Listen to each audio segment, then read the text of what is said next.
Muy buenas tardes a todos los radioyentes y a todos los que de una forma u otra se conectan por las diferentes plataformas de este club de lectores de hoy, sábado 26 de noviembre del 2022. Estamos en la librería Norberto González en Río Piedras, y en la tarde de hoy nos va a estar acompañando, Dios mediante, el compañero escritor eh, Emilio del Carril. Emilio del Carril es poeta, es ensayista, es narrador y docente en la Universidad del Sagrado Corazón de Creación Literaria. Egresado de ese programa de creación literaria en narrativa, fue su primer egresado, y del doctorado en literatura puertorriqueña y del Caribe del Centro de Estudios Avanzados de Puerto Rico y el Caribe. En, Emilio tiene su página web que se emiliodelcarril.com. Ahí pueden encontrar información sobre su trabajo creativo. Y en la tarde de hoy vamos a estar hablando sobre en el oscuro reino de la Garúa, su segunda jornada. Ya él está llegando aquí y le vamos a estar dando el recibimiento. Así que ya lo tenemos aquí. Salud, ¿cómo estamos? Todo bien, ¿Cómo estamos, hermano? Un placer estamos verte. en vivo. Ahora mismo, Sí, gracias, bueno. estamos dándote la bienvenida y diciendo elogios de Emilio como poeta, de Emilio como narrador y de Emilio como ensayista.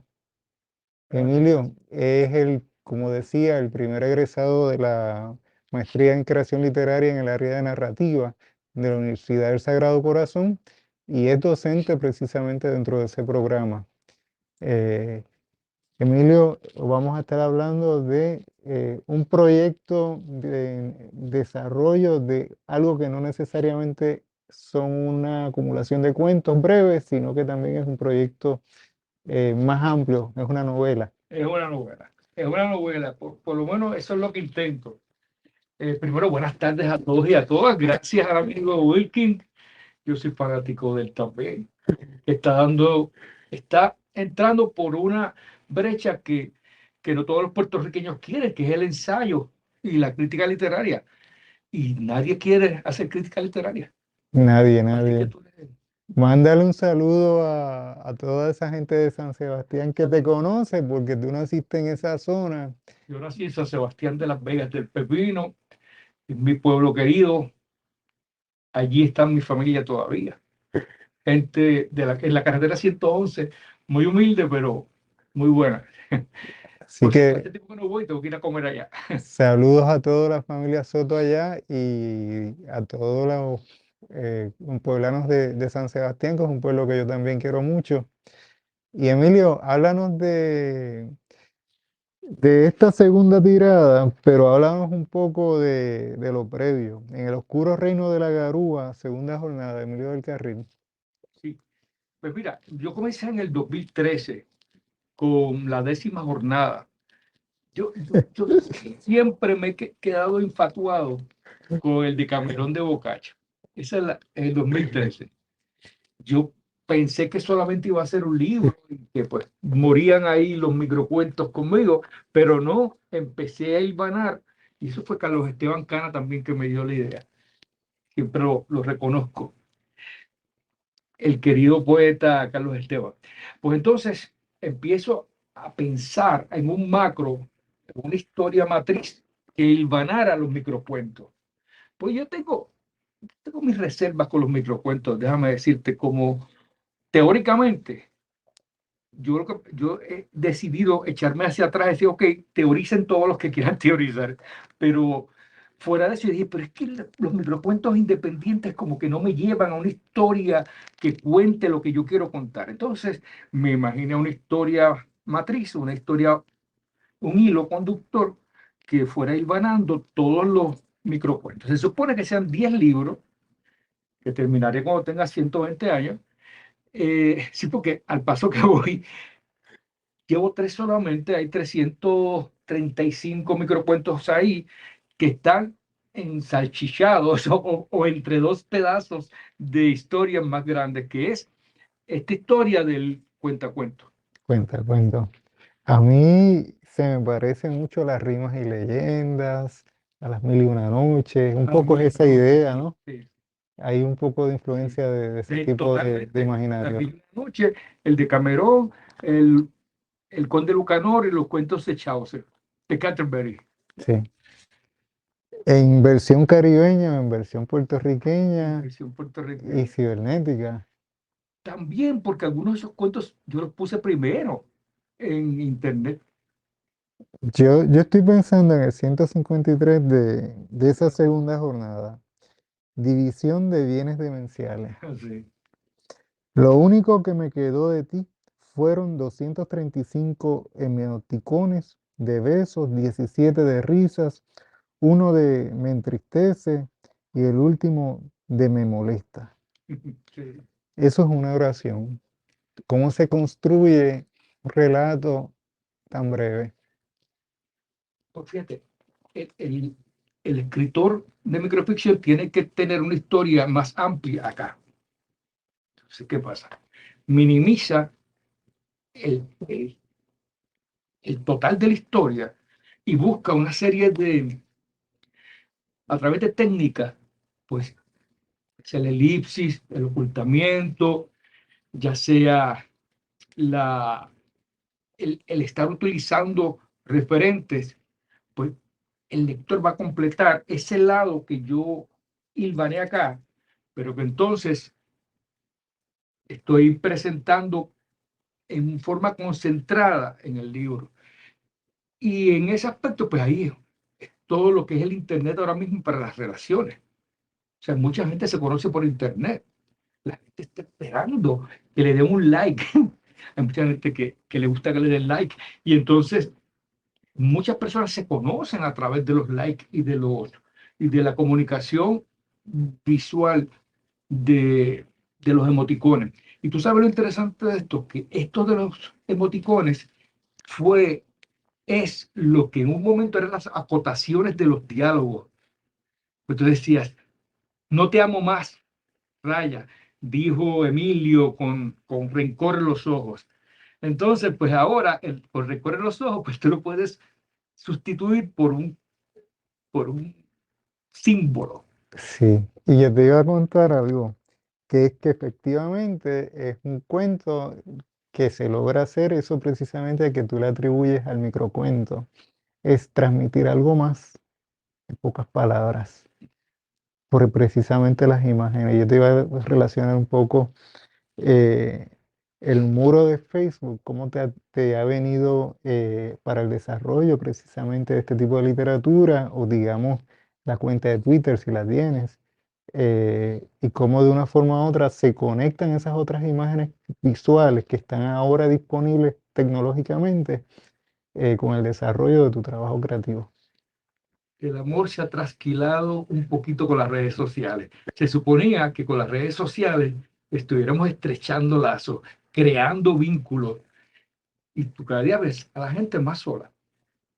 Mira qué interesante. Yo tengo en Instagram, ahora estoy entrando a Instagram y mi plataforma de trabajo fue más Facebook, pero ahí yo veía que le gustaba a la gente, que no le gustaba. A veces una oración con poca aceptación, por ejemplo,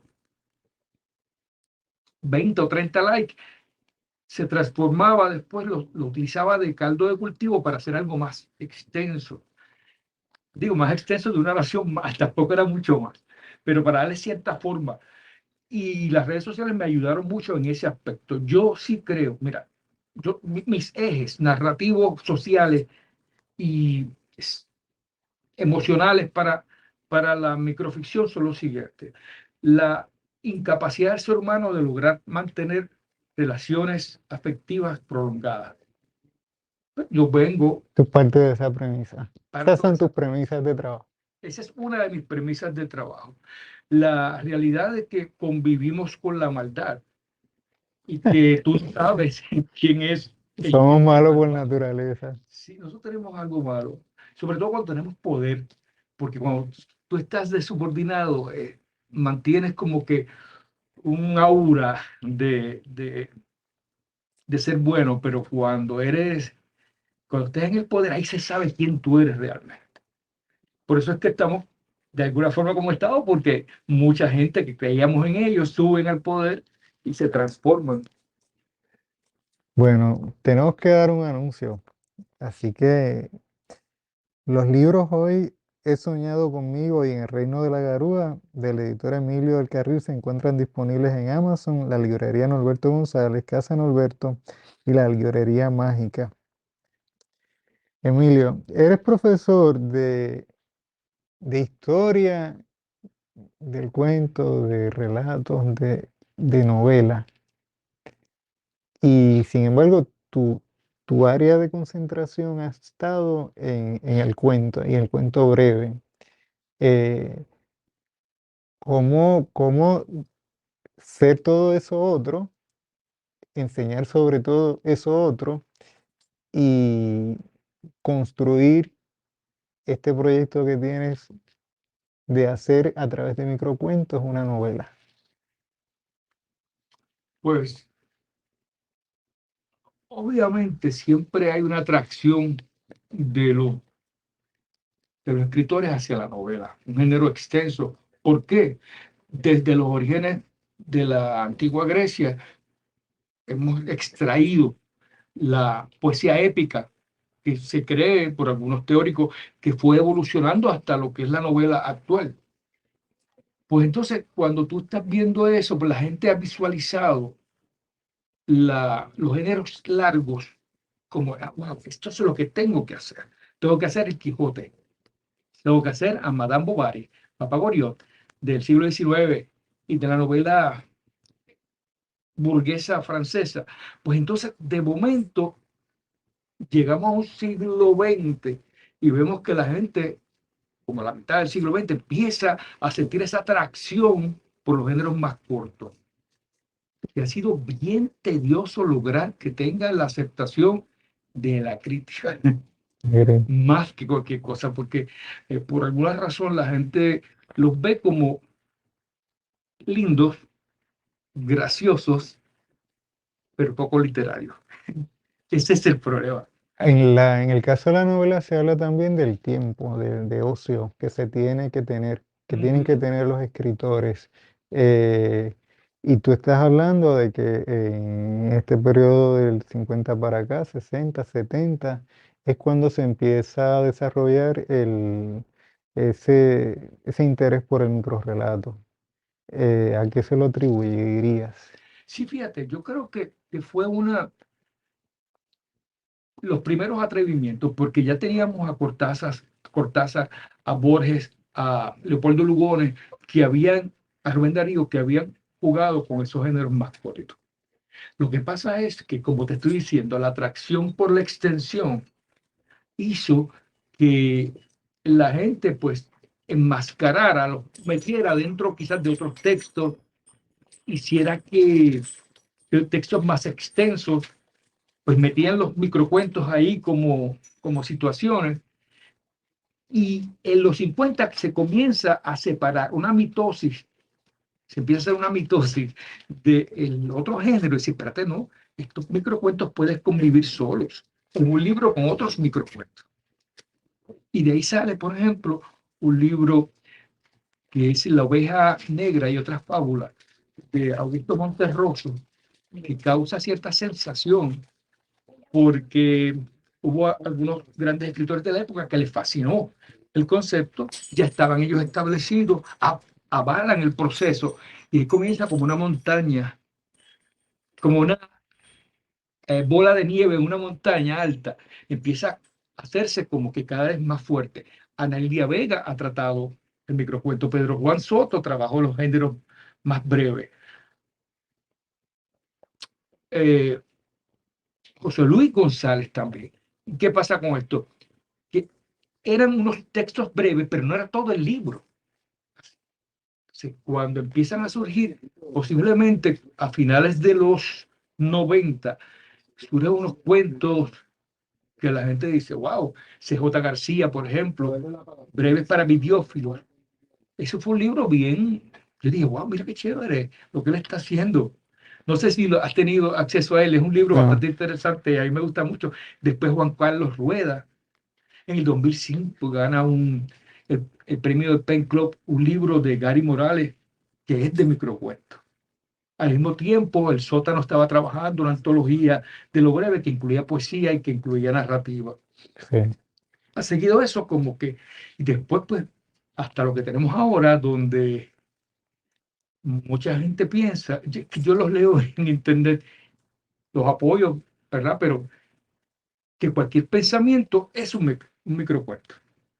No, el microcuento tiene que tener no un pensamiento, sino una historia que yo pueda expulgar, raspar, encontrar como lector. Y se puede desarrollar en una oración. Te pregunto, en esta primera edición, que es la 10ª tirada, sin que todavía hubieses construido la primera y la segunda, que es por donde vas hoy, eh, esta primera versión son del 900 al 1000 y pico. Cuando haces esta primera versión, ¿estabas pensando hacer las anteriores 9? Cuando la comencé, no. Después dije, yo puedo. Si fueran en vez de 100 cuentos por jornada, fuera un poquito menos, ya yo lo hubiera acabado.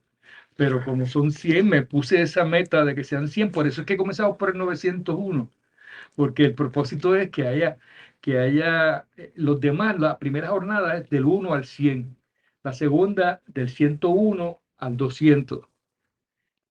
Eso es lo que yo intentaba, pero déjame decirte, estos juegos literarios que yo propongo no siempre son entendidos por la gente. Entonces yo tengo que bregar que los mismos estudiantes me dicen, profesor, yo no entiendo su libro. Y ok, es doloroso, pero yo digo, está bien, pues no puedo hacer nada.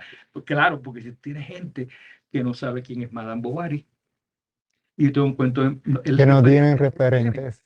Y el problema es que cuando, por lo menos cuando yo salí de escuela superior, yo tenía unos referentes sólidos de lo que era la literatura hispanoamericana. Americana. Y de momento tú le preguntas a la gente, ¿tú leíste tal cosa? No. ¿Tú no leíste La Mortajada? Que antes en mi tiempo era obligatorio que se daba la Mortajada. Pero un libro buenísimo, El niño que enloqueció de amor. Alcino, que era del chico que le salen alas, que de hecho estaba leyendo un libro de un estudiante muy bueno, de un niño que le salen alas. Y le dije, tú tienes que leer Alcino. Esa es la propuesta que fue 100 años antes que tú. Verifícala para que veas en qué hay similitudes y cuáles son tus diferencias para aportar. Pues entonces yo pienso en eso, que los referentes están bien débiles. La cultura de la sustitución. Nosotros vivimos una cultura que sustituye información constantemente. ¿Qué pasa?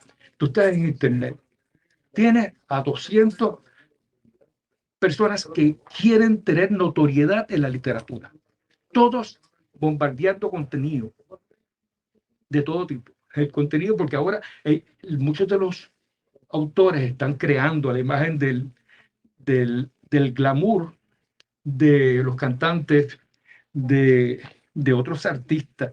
Y entonces Sí. quieren entrar ahí. De hecho, se identifican como artistas. Sí, tú tienes razón, se identifican como artistas y Sí. están esperando el mismo éxito de Bad Bunny. Pero pues, lamentablemente no todo el mundo logra eso. No todo el mundo. La gente no está esperando. Muchos escritores al principio, hasta yo pequé de eso. Y cuando tú salieras con la caja de libros recién de la imprenta y vas a tener a 2 o 3 personas interesadas en el libro o en la prensa interesada en el libro, y eso no es así. Entonces, pues, pero ¿qué pasa? Que como se sustituye tanta información, los más jóvenes pierden la noción de lo que es trayectoria. Entonces se olvidan. Yo el otro día estaba viendo, el año pasado, el especial del Banco Popular donde era para mujeres y decía, wow, pero aquí falta este, falta este, falta este, falta este. Es la trayectoria, ¿no? Que se olvida. Porque simplemente estás quizás porque tu papá te dijo que aquella cantante cantaba bien, lo incluiste ahí. hay que hacer un acopio para recoger todo eso de nuevo. Hay tanto libro de catalogado por ahí, de Diego Padró, por ejemplo. La literatura de él necesita, ¿qué artista más adelantado a su época que habla de la sexualidad de una forma con desparpajo? La gente conoce más o menos la carreta de René Marqués, pero no sabe quién es José I. de Diego Padrón.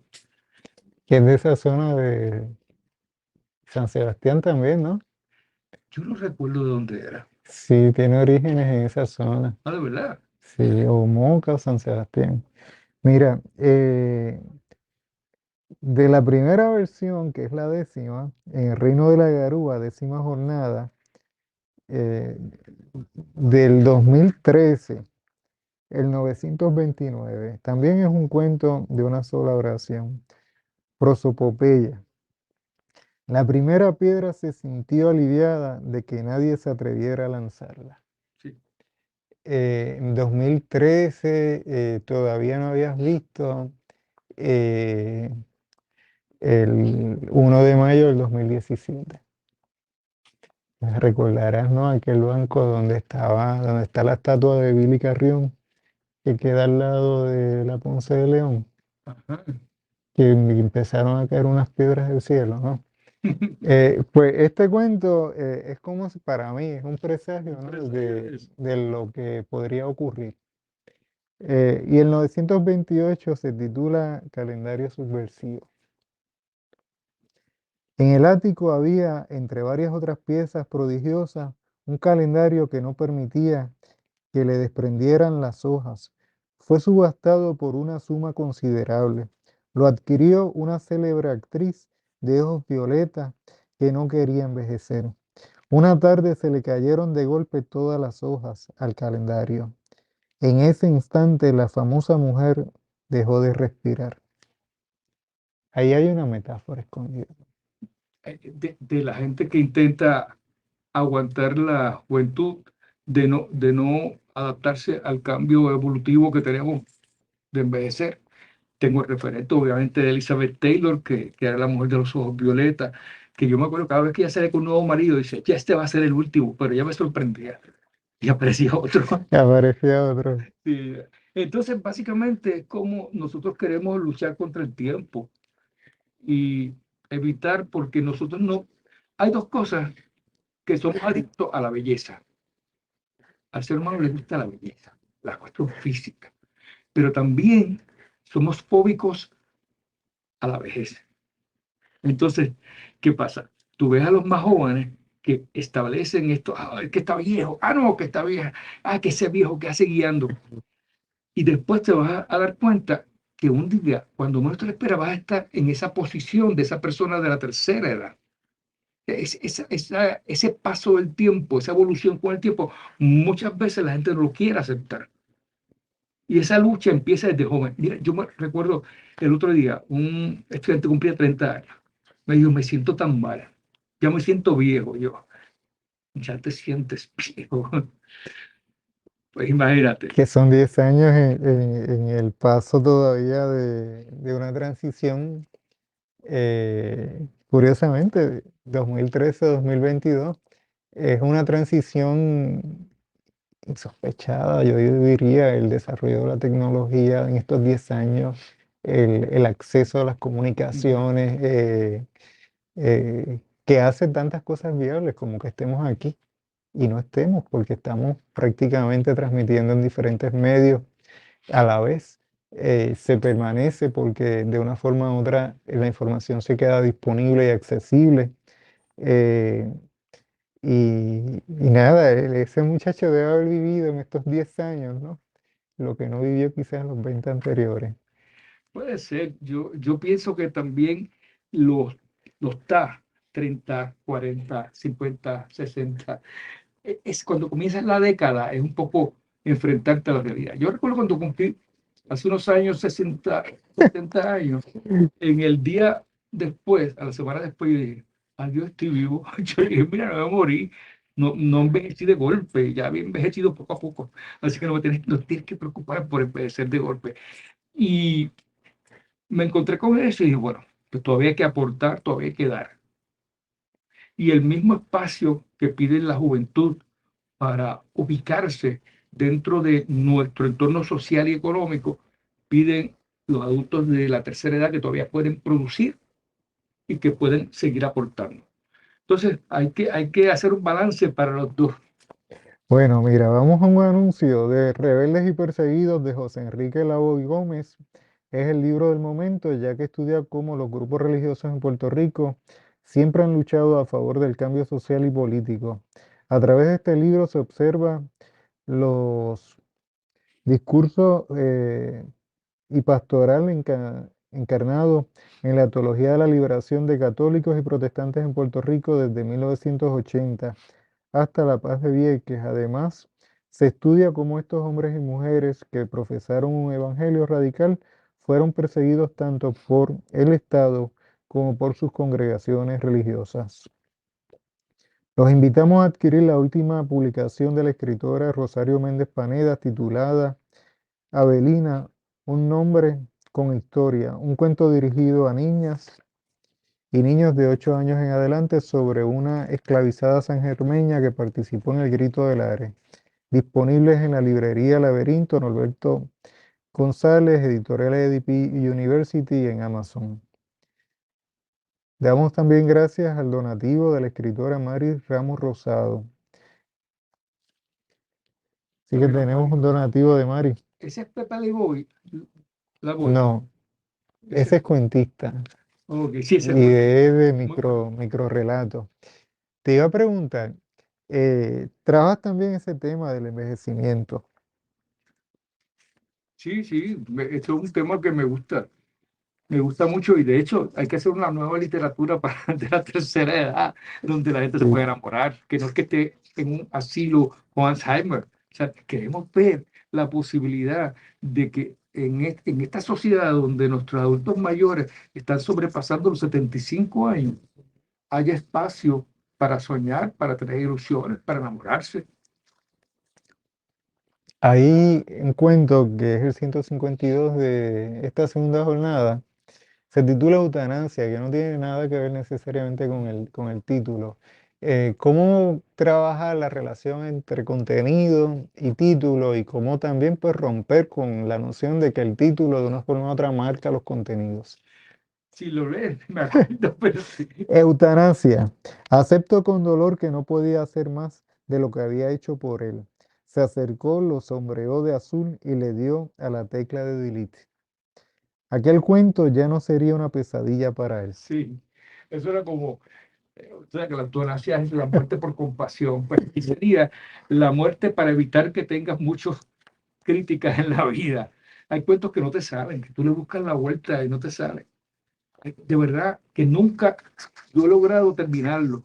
Entonces, a veces es mejor borrarlos que seguir perdiendo tiempo con él. Ahora, yo no voto nada, yo los guardo. En algún momento los puedo retomar, pero en términos generales a eso se refería, que a veces uno tiene que aprender a borrar, a darle delete en la vida a los sucesos que no son negativos, pero también cuando estamos creativamente decir, mira, este cuento por los momentos, en este momento histórico, no va no da para más. Tienes otro que se titula Fracaso Académico 135. Fracaso académico.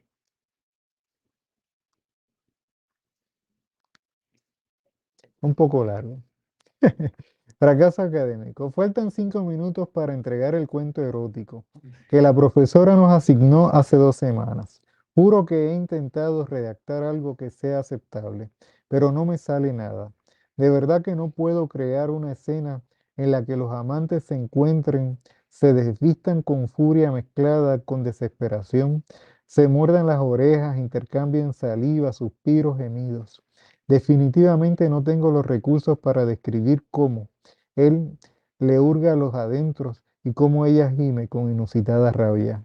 Y mucho menos puedo presentar cuando ella lo empuja con suavidad a la cama y le mete la lengua en el ombligo, mientras él alarga el brazo para repasarle los acantilados encharcados.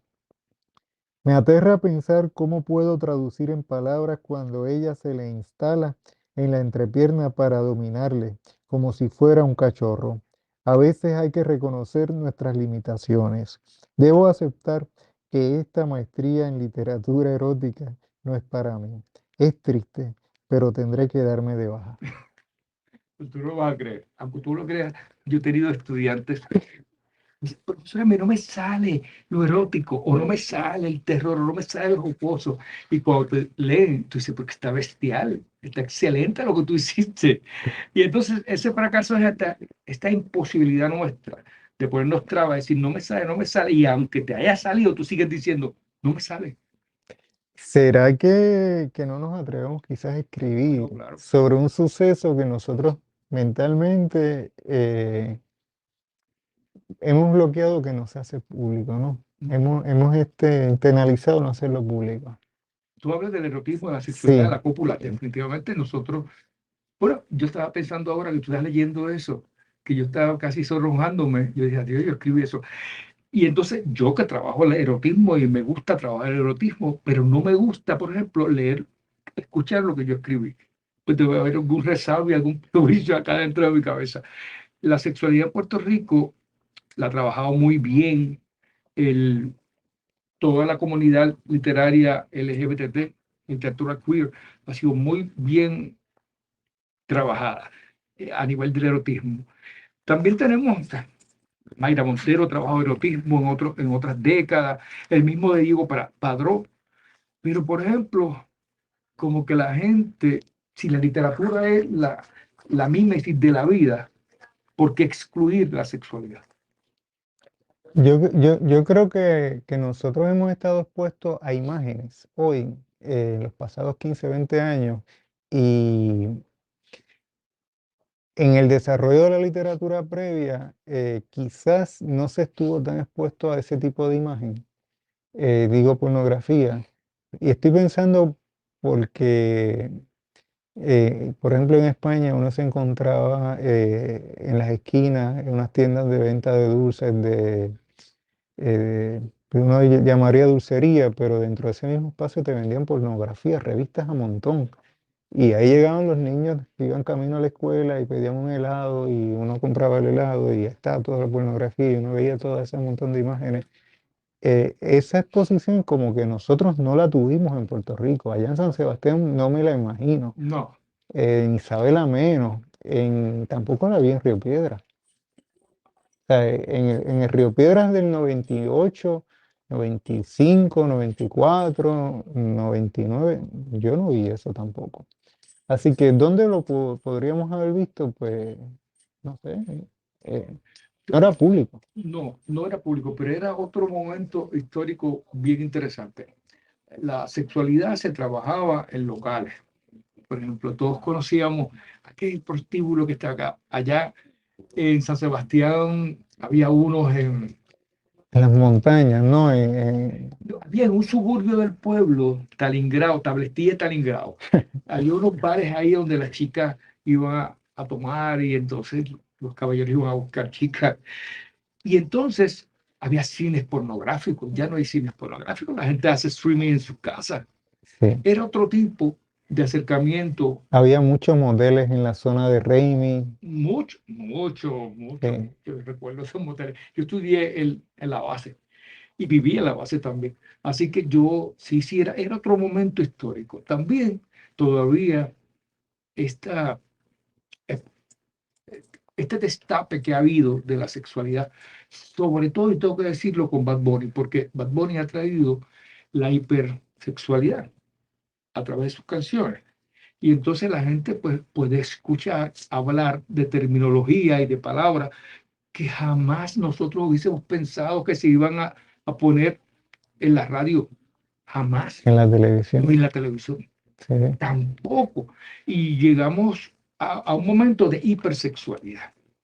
Pero yo te aseguro que la verdad es que en Puerto Rico hay un sector de personas que tienen una sexualidad constante, pero gran parte de nuestra población ni siquiera tiene cópula, ni siquiera. O sea, hay parejas que llevan sin hacer nada 3 años, 4 años, 5 años. O sea que es bien interesante cómo esta supuesta este supuesto destape realmente no incide en todas partes.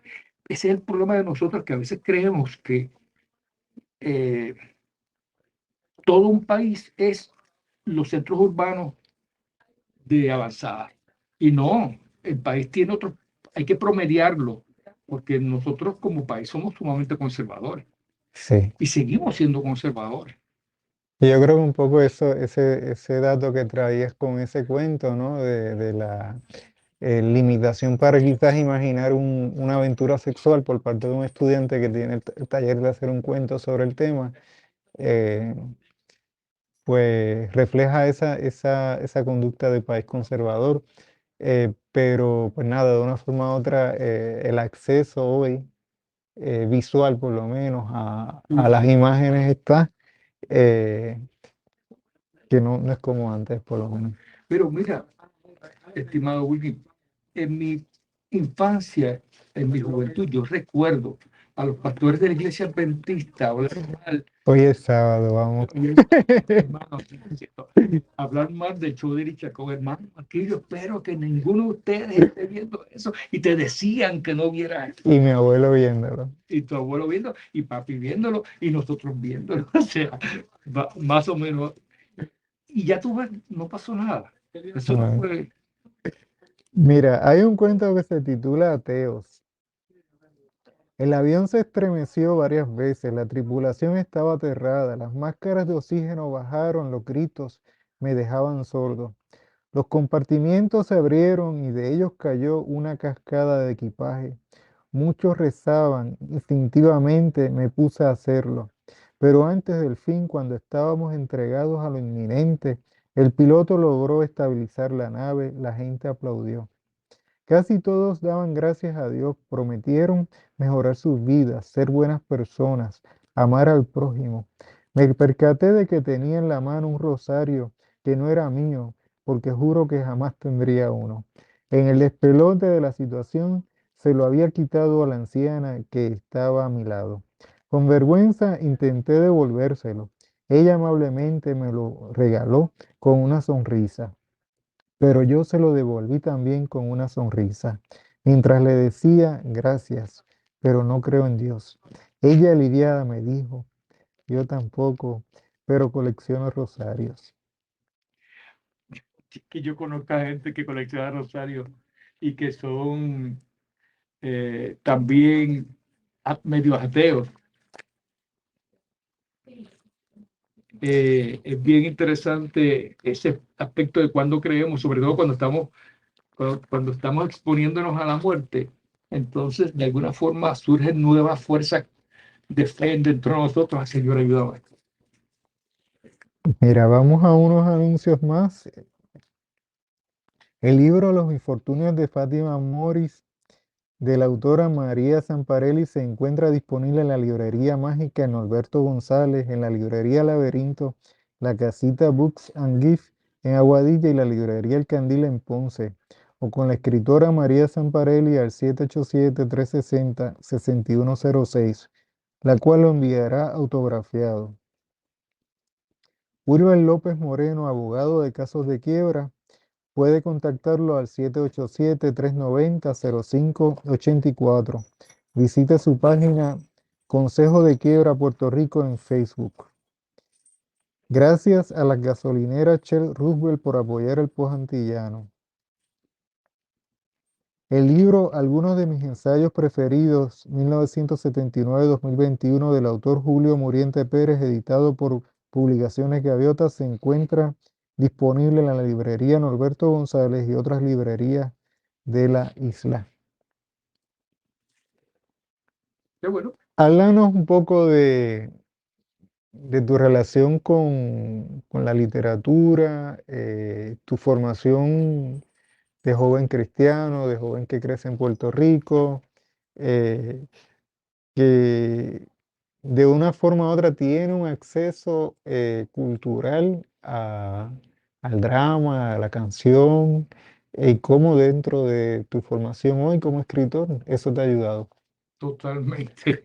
Mi referente religioso, sobre todo bíblico. El Antiguo Testamento paseaba dentro de mí y ahí ahí es que la gente me pregunta por mi apellido. Mi abuela, Juanita Carril, que tenía, yo vivía cerca, en el cafetal de ella, pero en la parte que no estaban los palitos, ¿no? Eh, ella me leía todos los sábados las historias de la Biblia, que aparecían eran como unos folios que daban en la iglesia, que también tenía para dibujar y cosas así. Entonces ella me hacía todas las historias y yo me las aprendía, me parecían fascinantes. Y todavía sigo pensando que las historias mm, más impactantes que yo he leído están en la Biblia. La Biblia siempre ha sido un referente que ha estado en muchos de mis cuentos. Me gusta, siempre vas a encontrar varios cuentos que tienen referentes bíblicos. Entonces, el, el, el paso que ella tuvo en mi vida fue bien importante. Pero mira, Wilkin, esto hay algo bien interesante, que Juanita Carril, que es mi abuela, me enseñó sobre eso.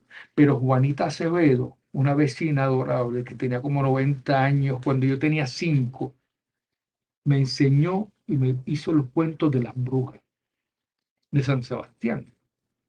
Así que yo tengo como que un balance entre esas partes religiosas y toda esa parte esotérica, extraña que había en el centro de la isla, bastante medieval, porque tú sabes que nosotros no tuvimos un medievo como tal, porque no habían llegado, no lo conocemos, si lo tuvimos no lo conocemos, pero cuando en los campos de Puerto Rico sí existe algo parecido a esa época donde la gente consideraba el cañaveral, el bosque o el cafetal como lugares de encuentro, lugares para hacer cosas extrañas y de donde podían salir seres míticos que nosotros no decíamos que eran duendes, excepto brujas. Las brujas siempre han existido. Esa idea de chupa la bruja, yo también crecí de una forma u otra con abuelos vinculados al campo y había esa mentalidad de que te quedas cerca de la casa, ¿no? Porque afuera te puede pasar algo. Y era esa mentalidad un poco el cuco, ¿no? El cuco también. Eh, el, en el medioevo nuestro, no necesariamente la ruptura, ¿no? Con ese imaginario yo lo vinculo también al acceso al Internet. ¿Cómo de una forma u otra en esta cuentística está el Internet presente, además del cuento con el que iniciamos? Háblanos un poco de... Hay mucho. De hecho, en ese libro, si no me equivoco, hay la relación entre, porque yo parto de una premisa, además esta es la premisa. Yo encuentro en Facebook mucha gente que ha muerto, saluda a fulano de tal que cumple años hoy.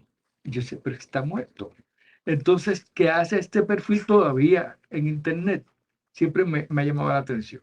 Y partí de esa premisa a pensar que mucha gente quizás podía, de alguna forma, los espíritus conectarse con toda la cuestión electrónica y estar fundiéndose.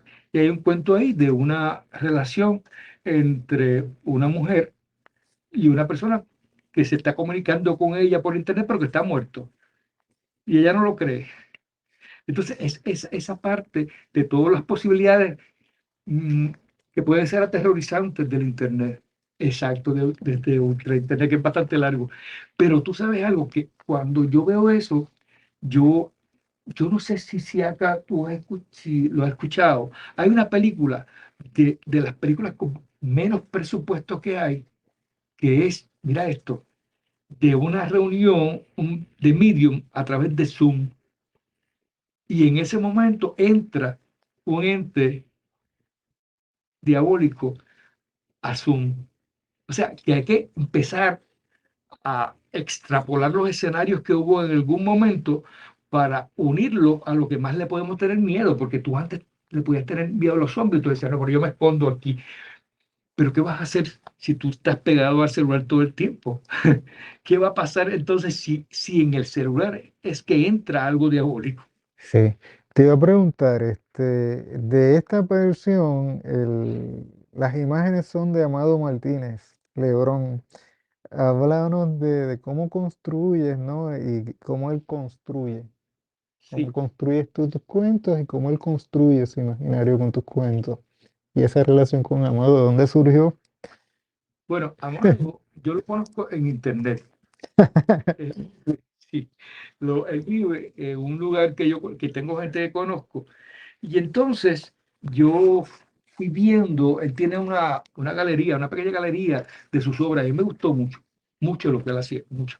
Era como que esto visceral, era extraño, a mí me gusta mucho. Entonces, cómo trabajé con esto? Primero, medíamos una paga que pudiésemos los dos aceptar, ¿no? Por ilustración. Y después yo dije, ok, tengo este presupuesto, vamos a hacer 16 ilustraciones, que es lo que yo puedo ahora mismo trabajar. Y yo le di 16 cuentos a él. Y le dije, tienes carta abierta, yo lo que quiero es que tú interpretes, que tú dibujes o hagas la ilustración de lo que tú interpretaste del cuento. Entonces, realmente hay dos visiones de las historias. Están las que yo cuento y las que de esas 16 historias él interpreta. Entonces, a mí me parecía chévere porque a mí me gusta dejarlo. Si yo empiezo a mutilar un poquito todo el universo creativo que puede inspirar un texto al ilustrador, pues entonces voy a carecer de esa cuestión orgánica que sea de él, de la reacción de él ante el texto, de él o de ella. Este texto también fue premio del PEN, ¿no? Sí, mira, ese año fue bien chévere. Estaba Sandra Santana dirigiendo el PEN, le mando saludos. Y entonces ahí en la categoría cuento se había estipulado que iba a ser el ganador, el premio nacional, y iba a haber, no, discúlpame, eso fue con la primera jornada. Con este no, con este me gané el premio nacional de cuento. Por eso. Yo le cuento a mis estudiantes, después de, yo empecé en el 98, ¿cuántos años? Si empezamos en el 98 con la cuestión de literaria, los primeros 20 y pico de años, 20 y pico 23, de años, 22 años. yo le digo, mire, no se preocupe, yo vine a ganar mi primer premio 20 y pico años después, que yo respeto mucho, aunque yo había ganado en el International Latino Book Award, pero el que uno quiere es el que le dan los pares de su país. Ese es el que uno le interesa. Ahí el tema el envejecimiento, y ya lo habíamos hablado, y el cuento 146 se titula Ancianidades. Ya yo he leído demasiado, así que te toca a ti. Vamos a leer ancianidades. Dice, la octogenaria se acomodó los espejuelos. Hace lo mismo. Miró al anciano y le replicó a la hada madrina, este no puede ser el príncipe azul que te pedí hace 50 años. El ente mágico la miró compasivamente y le contestó, los príncipes azules también envejecen. La mujer examinó detenidamente al hombre, se arregló coquetamente el cabello canoso y apoyada de su bastón le dio un beso. A mí, de verdad, visualizar esa historia me gusta, me parece divertida pensar en que la gente está pidiendo un gran amor y no sabe cuándo la vida se los va a traer. Ese sol de otoño, esos amores otoñales que pueden ser también bien importantes en la vida de la gente Y las múltiples vidas que y las vivimos. múltiples vidas que vivimos. Ese es como llegar a los 60 como decías, puede ser una oportunidad de volver a vivir, a vernos bien, como decías, que coño, que estoy aquí, Estoy estoy aquí, estoy bien. saludable, a compararnos entre nuestros pares y decir, coño, mira que mataste al compañero allá, ¿no? Eso es bien común. Nosotros los Y, puertorriqueños somos así, ¿no? sí, y hay algo bien interesante, creo yo, que es que se nos está dando la oportunidad de tener una esperanza de vida tan larga, aun cuando hemos vivido la época de la pandemia, que como en generaciones que vivimos en esta época, eh, no necesariamente se da en otras. Eh, pues la esperanza de vida es 79, 80 años. Y o sea que cuando llegamos a los 60 nos quedan 20 por lo menos con gran probabilidad. Mi mamá tiene 85, va a cumplir ahora, en unos meses, y mami está lúcida, le duelen muchas cosas, partes del cuerpo, pero geográficamente la mayor parte del continente del cuerpecito de ella está bien. Está bien. Así que eso es lo chévere, siempre se le cuida mucho, se le da mucho amor. Y eso es lo importante, uno ir poco a poco trabajando con, su, con sus elementos. El libro Un Flanur Caribeño, el ensayo híbrido de Eduardo Lalo, de la autora Carmen Centeno Añeses, se encuentra en la librería Mágica. En, en el caso tuyo, ¿dónde se encuentran tus libros? Además de estar aquí en la librería Norberto González y en la librería Mágica, en La Torre. Sí, y está en Amazon, se consigue allá, porque nosotros hemos tenido que caer en algo que no queríamos, ¿verdad? Uno quería hacer el libro 100% en Puerto Rico. Por ejemplo, esto fue 100% aquí. Todo. Impresión, diagramación, montaje, todo, Estamos hablando de una década atrás. de una década atrás. Pero ¿qué pasa? Y yo creo que el primero que de se imprimió en Colombia. Entonces, después yo me encontré con que era demasiado caro. Se me está saliendo demasiado caro. Por ejemplo, un libro full color que yo quería hacer infantil, pues me salía de verdad $13 el ejemplar. ¿A cuánto yo tengo que vender un libro para poder sacar los costos mínimos?